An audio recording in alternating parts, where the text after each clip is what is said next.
Salut, bienvenue dans une nouvelle vidéo. Je vous retrouve pour la deuxième fois, parce que j'ai déjà tourné cette vidéo, mais le son était nul à chier, pour un petit bilan du mois de novembre, avec le dernier que j'ai lu entre-temps.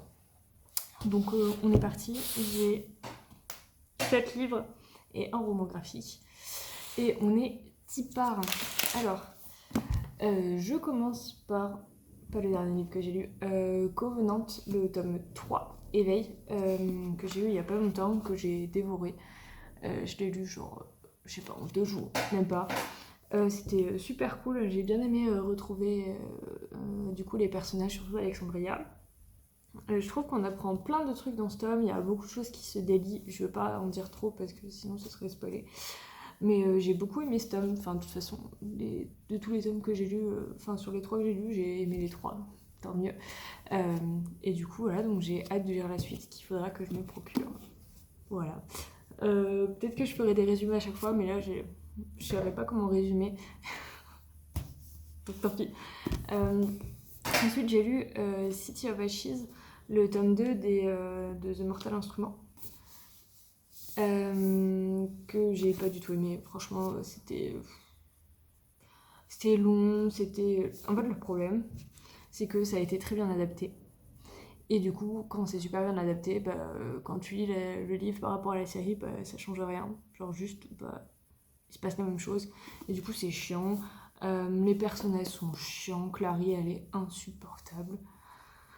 Du coup, je le lis parce que j'ai envie de découvrir les séries parallèles qui apparemment sont très très bien, mais alors la série principale, j'espère que la suite est mieux parce que bon, j'ai quand même les 6. Donc ce serait dommage d'avoir acheté les 6 alors qu'ils me plaisent pas, mais franchement, voilà. Mais je pense que c'est aussi pas adapté à mon âge, enfin, j'ai quasiment 24 ans, enfin, genre, je pense que c'est des livres qui sont bien, genre quand c'est tes premiers par exemple. Parce que je trouve que l'univers est sympa, mais franchement, il y a plein d'univers qui sont quand même vachement mieux. Positionne. Il y a plein d'univers qui sont vachement mieux que celui-là. Et ouais. Mais pour les plus jeunes d'entre nous, je pense que c'est plutôt cool à lire. Je l'ai très bien vendu, je sais. Ensuite, j'ai fini The Bitter Kingdom. C'était une trilogie, la trilogie The Girl of Fire and Thorns, qui a été traduit chez la collection R, je crois. Que dire de ce... Je sais pas, j'étais pas emballée, il s'est passé... Il y a 1000 rebondissements et en fait, je trouve que la fin elle est bâclée, enfin, il y a tout qui se délie en 10 pages, alors qu'on a mis, je sais plus, il y a quasiment 400 pages, on a mis 380 pages à arriver et genre les 10 dernières pages, il y a tout qui se délie, donc je sais pas, ça m'a saoulé un peu. Même si l'histoire était sympa, je le relirai pas, je pense.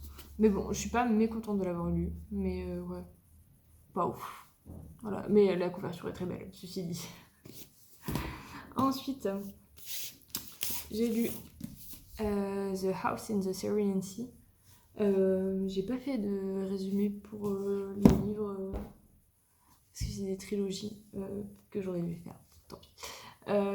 Du coup, The House in the Syrian Sea, qui était une lecture VO. D'ailleurs, je l'ai pas dit, mais il y a les deux lectures que j'ai trouvées présentées avant, c'était des VO aussi.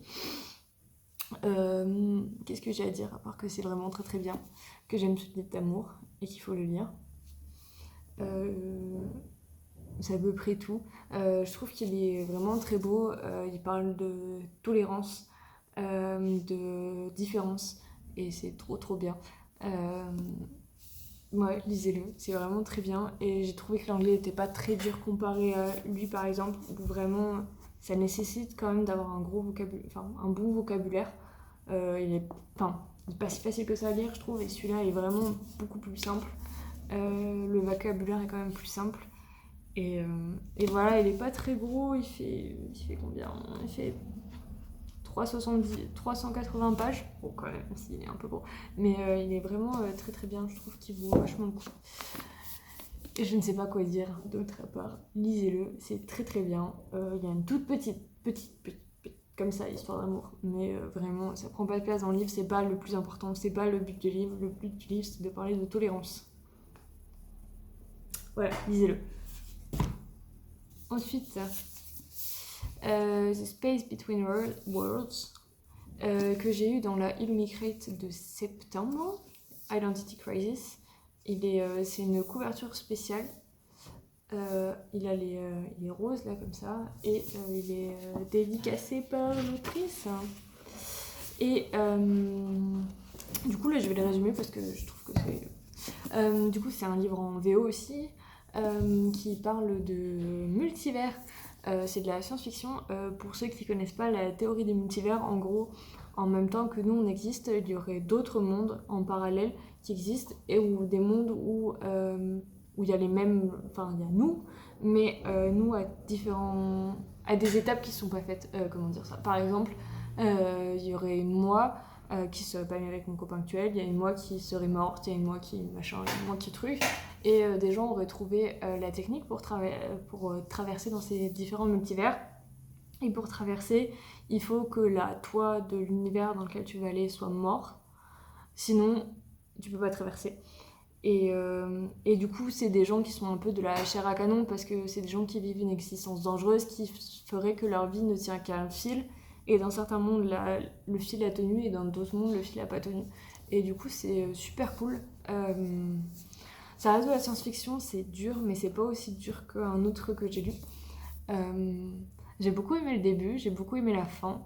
Mais j'ai pas trop aimé l'entre-deux. Il y a des directions dans lesquelles ça allait que je voulais pas trop que ça aille. Je suis un peu chiante dans ces moments-là. Quand ça va être dans des directions que j'aime pas, ça me saoule un peu. Je crois que je lui ai mis 4 étoiles. C'est un petit 4 étoiles. Enfin, ouais, ça dépend. Il y a des moments qui étaient très bien, il y a des moments qui étaient bof. Mais j'ai bien aimé. Du coup, alors, je sais plus si l'autrice est noire, je crois pas. Mais en tout cas, la personne est noire. On parle de LGBT. Du coup, si c'est des sujets qui vous intéressent de lire autre que dans des romans où c'est spécifiquement fait pour ça, juste avoir de la diversité dans les romans. Je sais pas ce que je dis. Bref, il est grave cool, mais pour le coup, ça nécessite quand même d'avoir un petit niveau, je pense, en anglais, pour lire en anglais, parce que... Ouais, parce que la science-fiction, c'est quand même pas forcément facile. Il faut avoir quand même des points de repère, on va dire, en anglais. C'est moins facile qu'à lire qu'une histoire d'amour, vu qu'il y a beaucoup plus de vocabulaire spécifique pour la science-fiction. Mais voilà, très très bien. C'était un one-shot. C'est le seul one-shot que je vous présente. Tous les autres, c'est des séries. Mais voilà, il est très cool. Et il est pas si gros que ça, je crois qu'il fait moins de 400 pages. Il fait... Peut-être que ça vous intéresse pas. À peu près, il fait 323 pages. Et je crois que c'est le plus petit que j'ai lu aussi. Ensuite, j'ai commencé la saga Les 7 Sœurs de Lucinda Riley. J'ai beaucoup aimé certaines parties et d'autres parties que j'ai pas aimées. En gros, là c'est l'histoire de 6 filles qui ont été adoptées par un monsieur très riche. Et en fait, ce monsieur très riche qui décède et il leur dit bah voilà, si vous voulez découvrir vos origines, vous allez là. Et du coup, on suit la première des 7 sœurs qui s'appelle Maya, des 6 sœurs, à la découverte de ses origines. Et c'est très très bien. À part, en fait, on suit un autre. En gros, il y a une partie où c'est Maya qui parle et il y a une partie où c'est une autre personne qui parle. Et moi, j'ai trouvé que la partie de l'autre personne était pas très intéressante. J'aimais pas sa façon de parler, j'aimais pas sa façon d'écrire. Vraiment, je dévorais les passages de Maya et les passages de l'autre personne, j'étais là. C'est quand que ça se termine. Du coup, je crois que j'ai pas mis de coup de cœur parce que il aurait fallu que j'aime les deux. Mais j'ai beaucoup aimé la partie de Maya et j'ai vraiment très hâte de lire la suite. J'ai juste une pile à lire qui est affreuse et du coup j'aimerais bien faire descendre un peu ma pile à lire avant d'acheter la suite. Et il faut que je la trouve en grand format d'occasion comme celle-là. Sinon ce sera pas joli. Voilà. Et le dernier livre que j'ai lu, c'est aussi un livre en anglais. Donc c'est Seven Devils. Pareil, je l'ai lu dans la Illumicrate de août, le thème c'était We Are the Resistance, donc on est la résistance en français dans les textes. Donc pareil, c'est une couverture exclusive, il est rose aussi. J'aime moins ce rose que l'autre. Enfin, je trouve que... Mais après, je trouve que dans l'ensemble, ça va bien avec la couverture, ce qui est le but.